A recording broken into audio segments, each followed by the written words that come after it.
مرحبا ترحيب وافي بالمعاني، بالضيوف وبالحضور وبالمعاني.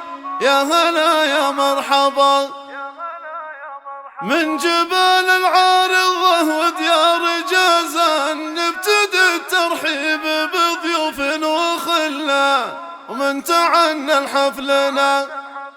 ارحبوا ثم ارحبوا عد الصحايب، واقلطوا على المهيل والمطايب، وازرق العود والشحام.